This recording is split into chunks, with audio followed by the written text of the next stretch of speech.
Greetings, Dr. Jacobs, fellow classmates. I am Darcel Tolliver, and I am coming to you to address the case scenario read that we had to this week on Alex, the 17-year-old young man who has autism and that is working in a department store. So, first, I would like to address that Alex is a very strong young man. He has a very good work ethic about himself. To say that he has autism, he is not letting it define him in any kind of way. He still has a strong background. He comes to work on time. He makes sure that he has a very good behavior about himself when he is at work. The only thing that is hindering Alex is his speaking, is him having to express himself to talk to someone. And he is very timid around his boss. He fears that he is not doing his job to his boss liking and that his boss may fire him because he is not working at the pace of his other coworkers. Alex is doing his job, but yet he is taking his time as he is doing his job. He is making sure that he is going over all numbers and everything before he submits it, which is awesome. You don't want to submit anything without making sure that it is correct, especially at your job or with anything that you're doing.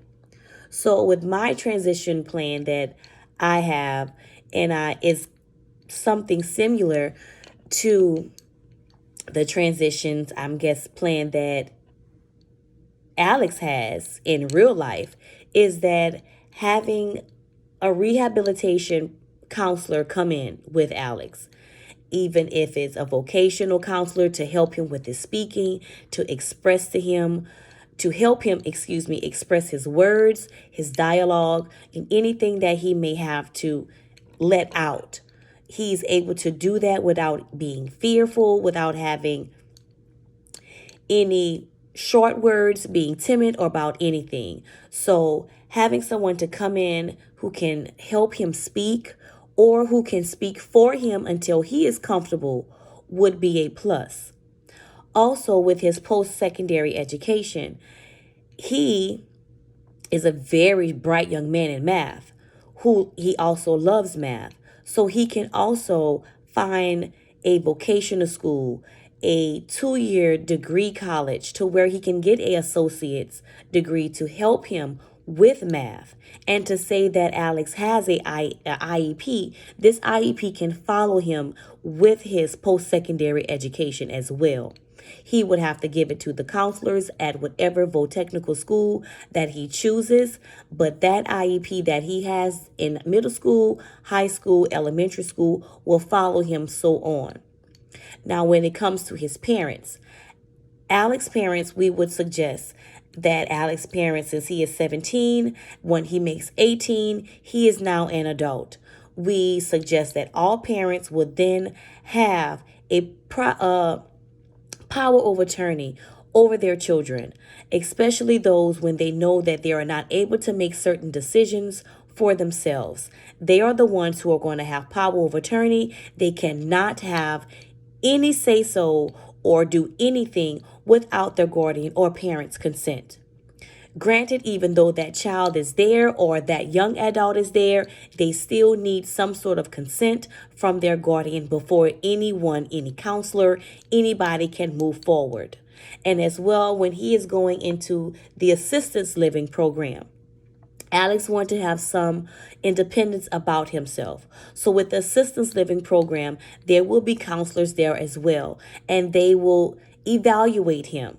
He will have to have some evaluation because we don't want him going to a assisted living program and especially into a group home with others and you are not quite sure of their behavior issues. We know that Alex doesn't have a behavior issue, so we want to meet him where he is and place him in a home that will be comfortable to him, to his liking, and as well safe environment for him. You don't want to put him into a home that has not been evaluated for his liking, and then you don't know who is in there, and that can trigger any behavior issues that he may have or that he did not know that he had.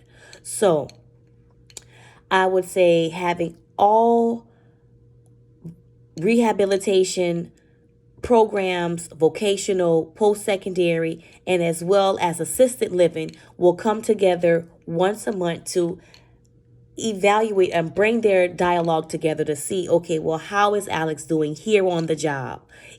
How is he doing here while, he has been in school? What is his grades like? Do he need help with anything? How is he with his assisted living? Is he able to go to the grocery store on his own? Is he able to manage certain things? How is he with living in there and gathering with his other roommates? How are their behavior going? As well as even transportation wise. So with the assisted living, they would have transportation, because with Alex having a job, you're not sure, well, you won't be comfortable enough for him to be driving. So with then they would have, care for, driving care for him, to transportation care for him to move from work, home, or grocery store, or either anywhere that he may need to go.